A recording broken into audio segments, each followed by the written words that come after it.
I don't care what you do, you can't run away from aging. So we got to embrace it. We got to celebrate it. It's a natural part of life. So just hit it head on.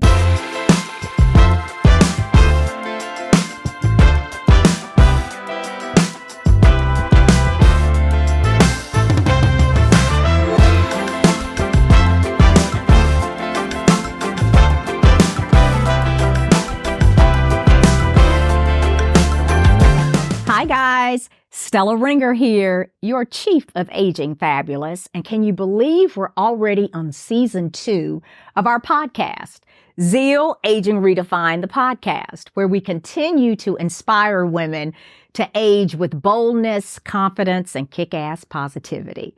Now we're going to do something a little different today. I'm going to give you guys a little peek behind the tent as it relates to who I am, Stella Ringer. So let's kind of get started here. So I'm just a small town girl, y'all, from a small town in Alabama called Stevenson. No one's ever heard of it. Teeny tiny. There's about 2,000 people there. And I grew up there with a loving family, my mom, dad, grandmother, grandfather, and then my older brother and older sister. Education was top of mind in my family for my parents as well as my grandmother and grandfather.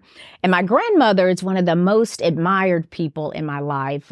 Only went to the 8th grade, but one of the smartest people I knew growing up as a child. Her name is Stella. I'm her namesake. But again, education was always key in our household. And I had an older brother and I have an older sister who went to college. So education was never or furthering my education was never a question for me because I had examples in my household. So I ended up going to the University of Alabama, Roll Tide, majoring in communications and minoring in fashion. So after my college career days, after I graduated, I moved to the big city of Atlanta, Georgia. And my parents were like, be safe in the big city. So I moved to Atlanta, Georgia, and started my career actually in fashion, believe it or not, at Kmart. I don't even know if you guys remember Kmart. It was like a Walmart. The Kmart is not around anymore, but I started my career at Kmart, leading their fashion division for stores around Georgia, really. And then from there, I went on to work for this global beverage company. And that's where I am today as well, where I lead marketing programs and projects on a large scale, if you will, for this global beverage company, which I really love and enjoy working for. But a question came up around how did I even get here from a Zeal perspective? So think about, again, history of education being important. I'm grateful for my career that I have now, grateful for my family that instilled, success is important, but make sure, again, that you're always bringing somebody along as well. So that's kind of how Zeal started. I was kind of stepping back and saying, hey, I'm grateful for all the things that are going on in my life, my husband, my son, who's awesome. But I also know that there's something else for me as well. So I had to step back and, I'm a faith-based person. So I was really praying around like, what's next? What's next? And there was a clear voice that said, listen to what people are asking you and listen to what people are telling you. Those are the two things that clearly came to mind. Listen to what people are asking you. Listen to what people are telling you. And people have always said, Stella, you look great. You're aging backwards. What do you do for your skin regimen? What do you do when you work out? What boutiques do you go to? So I've always gotten those questions, but never really thought about doing anything with it except answering the questions that people ask me. So that's how Zeal Aging Redefined was actually created. It was all about people asking me about how I'm aging gracefully. And again, all the other things that I mentioned before. So I'm like, well, maybe I should inspire and invite women to join this aging journey with me. And we're going to do this together, guys, because I'm doing the same thing. I'm going through this aging journey, just like you guys are, women that are 40 plus.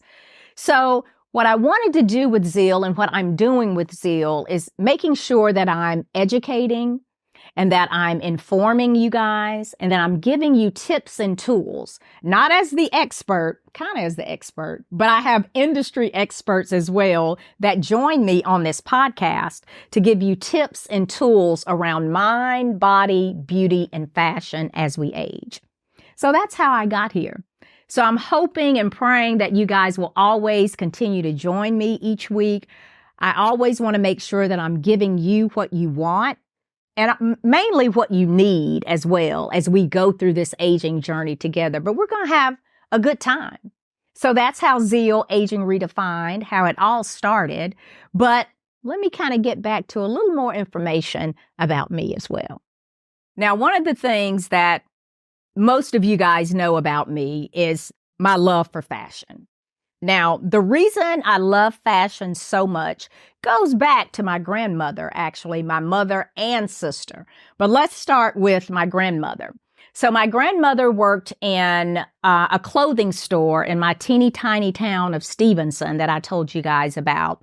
And it was the only upscale for us in a small town, upscale store in our community.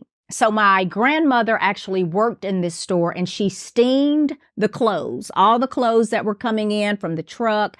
She'd get them out of the box and steam them and then put them on the floor, on the sales floor. So she would take me to work with her sometimes. And I would be in the store, guys, saying, oh, I would look beautiful in this and I would look beautiful in that. I was just imagining myself in all of the beautiful clothes in this store called Bogart's Dry Goods. No longer there, but it was Bogart's Dry Goods. So that was my first kind of entry into fashion, if you will. And then my mother, oh my God, my mother is the most beautiful person. She's 88 now. Mom, I hope you don't mind me telling your age. But if you go back and look at her photos from the 1950s and 60s, I mean, she's drop dead gorgeous. Beautiful fitted dresses, pointy toe pumps. I mean, she was on it all the time, especially when she went to church. Now, my mom worked in a factory for 36 years, a factory that made, it was called Avondale Mills. They made carpet at the time. But on Sundays and on the weekends, bar none, she was gorgeous. So she was a big influence on me loving fashion as well as my sister. So I have a sister who's 8 years older than I am. And of course, my grandmother and my mother, they were her inspiration they were her inspiration as well as it relates to fashion. But she was the same way, just from her corporate clothing to her fun clothing. She was always on point as well. So I had 3 inspirations from a fashion perspective, but it all started with my grandmother. A question was asked of me around my grandmother, which again, you guys know I've talked about all through this segment here. And the question was asked, what would my grandmother think of me now? Because if we go back to my little small town, she was known as Big Stella and I was known as Little Stella. And even when I go back to my hometown now, guys, y'all know I'm up in age, right? People still call me Little Stella, just from back in the day. But I feel my grandmother would really think of me, what she would think of me now.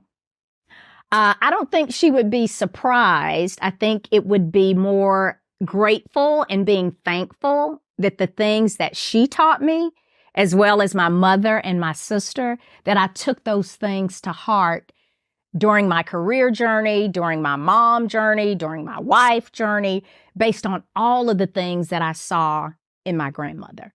So I think she'd be proud of me. Or I'm hoping I've made her proud.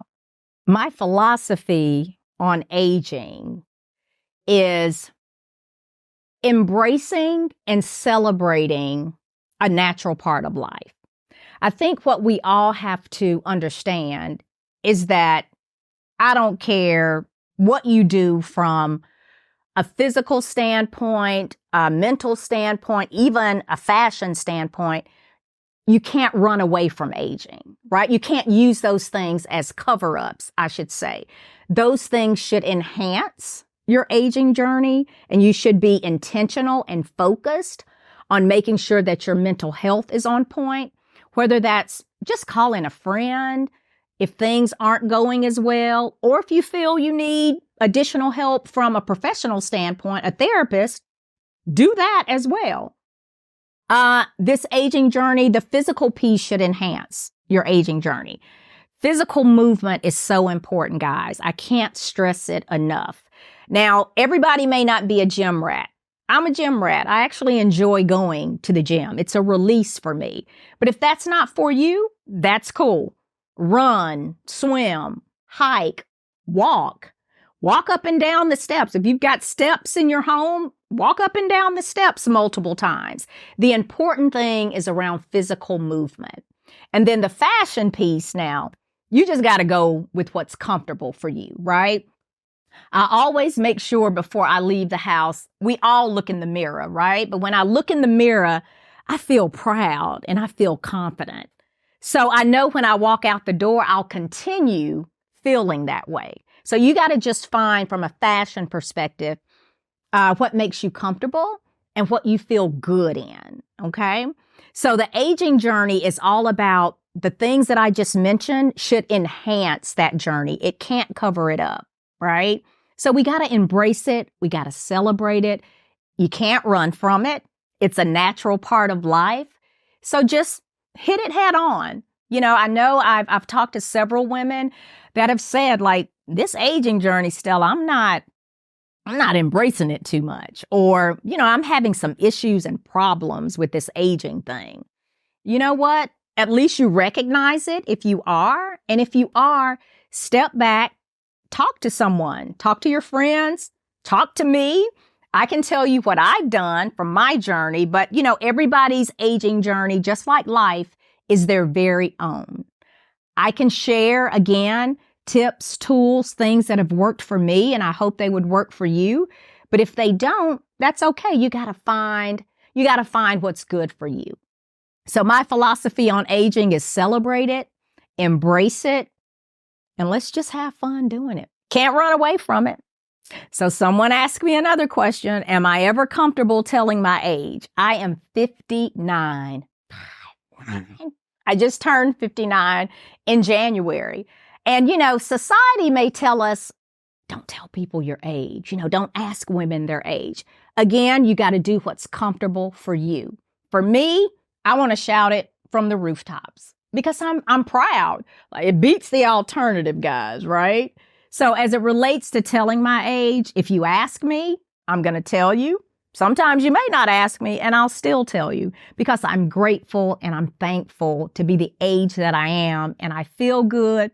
I think I look good too. If you don't feel you look good, nobody else will. But I'm grateful for where I am in life. Agism.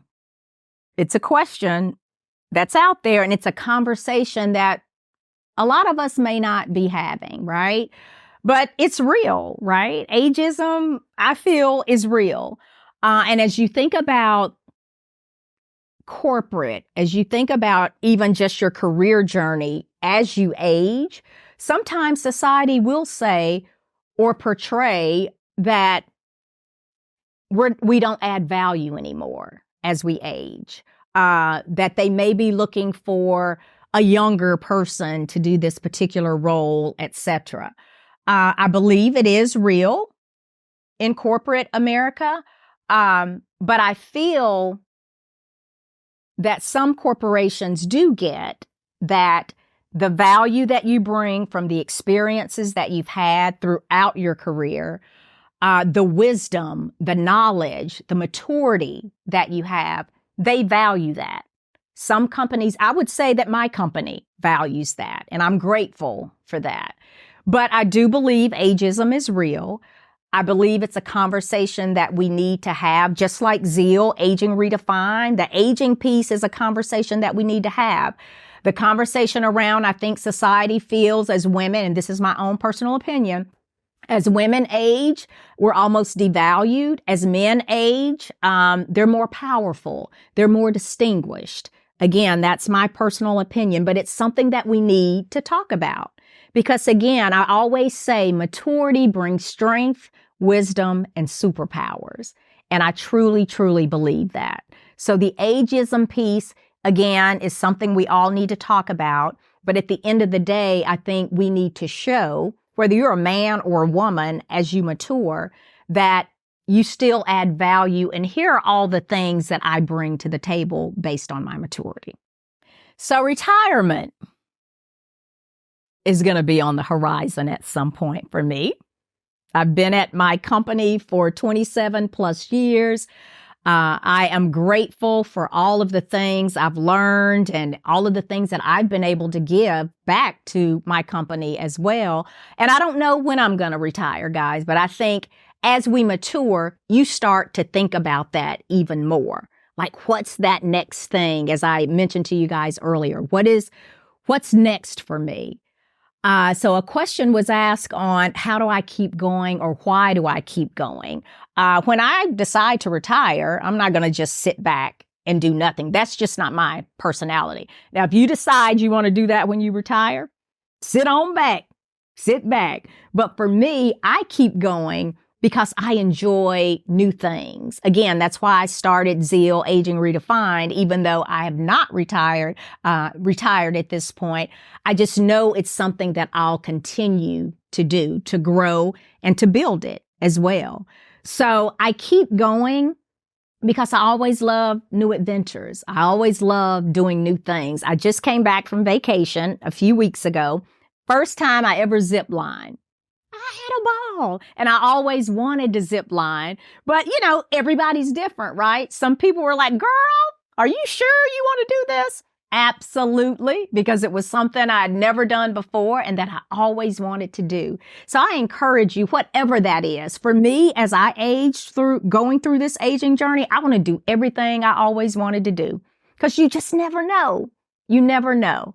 So that's why I keep going. I love new experiences and new adventures. Well, we talked about physical movement earlier, right? And as I said, I'm a gym rat, and people have asked, like, what is your workout routine, if you will? I just mentioned that I like to do new things and adventurous things. So I try to basically combine my love of going to the gym and then my love of doing something I've never done before from a physical movement and fitness perspective. So I usually go to the gym 2 to 3 days a week. Minimum of 2 days. Not a big cardio, like running person, but I do get on the treadmill to kind of get that blood pumping. And then I do a lot of free weights as well. So I love to lift to stay toned. So get into the gym, do my treadmill, do my free weights, and then I'm out. I might do a class every now and then, but that's kind of that gym regiment. Now, back to me being adventurous and doing something different, but it has physical movement involved, is I tried, it's called aerial exercising. So think of a curtain from the ceiling to the floor. Think of a curtain, and you wrap yourself around it, and it gives you a lot of like flexibility. So you're just doing all kind of acrobatic stuff. Now you have to learn how to do it, y'all. When I first tried it, I'm like, why am I falling on the floor? Why am I getting tangled up? But, you got to learn anything when you first try it. But again, it was an aerial class that I took probably about 6 to 8 weeks because it was something different. And I'd never done it before, and it was going to help with my physical movement. So that's my workout. I steadfast, gym rat. Then I took belly dancing one time too, y'all. The hips, you got to know how to move the hips. But I had a ball doing belly dancing class. So always gym rat. And then I'll always figure out something different I've never done before, but it helps with that physical movement. So I mentioned to you guys earlier that I'm really a faith-based person. And that comes from me growing up. And again, my grandparents, my parents, more my mother than my dad. And then my older brother and older sister. And we, like probably many of you, we grew up in the church. We grew up Methodist. I went to MYF, which is like a youth kind of Methodist session that you could take over the summer. We were in church every Sunday. We would go to Bible study sometimes on Wednesday nights, but it was the importance of believing and knowing that there was a higher power that we could believe in to get through obstacles, but also to celebrate our successes as well. So faith, and I don't want to say religion, my faith is important to me. My faith is important to me. I always used to also pray as it relates to like my mate, my husband now, but I always wanted someone for us to be equally yoked as it related to, faith and belief in God, etc. And thankfully, God brought me a person who, again, faith in Christianity is very important to my husband as well as to me. And we taught that to our son as well. So always, I think that's where the positivity comes from as it relates to my life, just in general, and my outlook on life and outlook on anything. Because please note, I always tell my son, your words are powerful, right? If you say something negative all the time, something negative is going to happen. If you stay in that positive realm, then positive things are going to happen. Now, don't get me wrong. Life, what's the saying? Life is lifing. Things are going to happen. Obstacles are going to come in life. But again, that's where that faith comes even stronger, right? It's when those obstacles happen in your life. So that's another thing, about me that maybe you guys didn't know is just my strong faith and my strong belief that your words are powerful and the things that you say will come to fruition. Now, you have to decide, is that going to be fruition on the positive side or on the negative side? And I decided to take the positive route. And when those hard times and those challenges come, that definitely helps me as well as my family. And then as it relates to balance, because I sit on a lot of panels as it relates to kind of career, etc.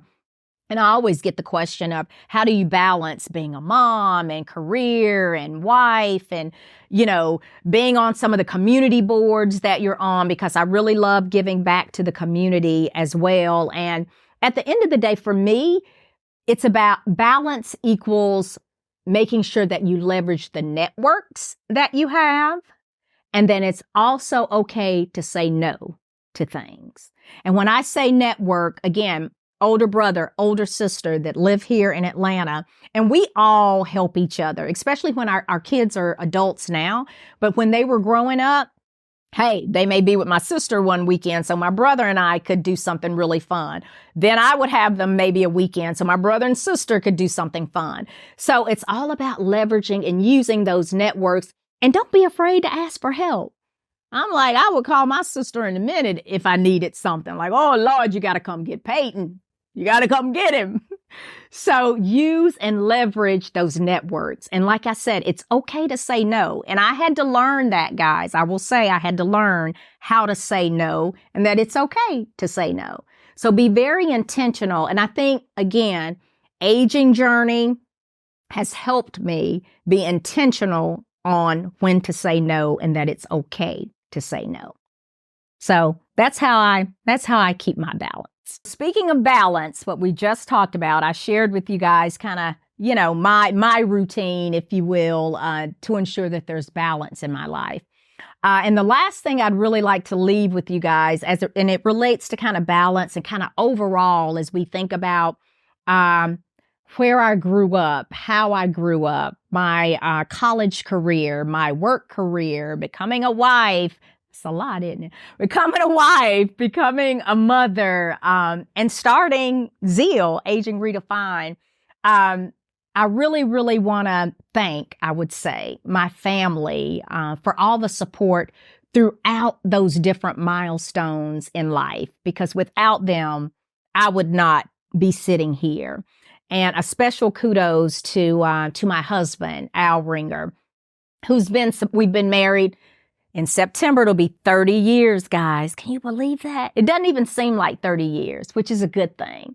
But he's always been so supportive of anything that I try, that I want to do, anything that I want. He's just always been really my ride or die. So I thank you, Al, for always supporting me. I thank my grandparents, unfortunately, have passed, but again, they played a crucial and key role in my life, especially my grandmother. My parents, my dad is no longer here, but my mom is still here at 88, as I mentioned. They've always been behind me on anything that I've done. Older brother, my older brother, Marshan, my older sister, Sabrina, they've always been around as supporters as well, and really more role models. Again, I'm sitting here because of the things that I saw from a career standpoint, from an education standpoint, that my sister and my brother, they laid the foundation. Quickly, when I went to high school, all of the teachers were like, well, no, this was middle school. Oh, you're Sabrina and Marshan's little sister. I expect great things from you just because of the foundation that they laid. So I'm so grateful for them. I mentioned Al, and then my son, Peyton, who I love dearly, who's 24. I'm praying and I'm hoping, even though he's told me that I'm an inspiration for him. And I have so many best girlfriends. I can't name them all. I love them all so much. They've always been supportive, but that balance piece comes from the support of your family. So I thank my family. I encourage you guys, whatever relationship you have with your family, be thankful, be grateful. If it's something that's not so well, go and talk about it. Life is too short. Go and talk to them about anything that, may be a little challenge there for you. But family is is just so important to me. That's one thing that you guys will always know, that family is so important to me. So thank you guys for joining me for this episode that's just a little different, so you guys can have a peek under the tent around me, Stella Ringer, your Chief of Aging Fabulous. I'll see you next time. Bye.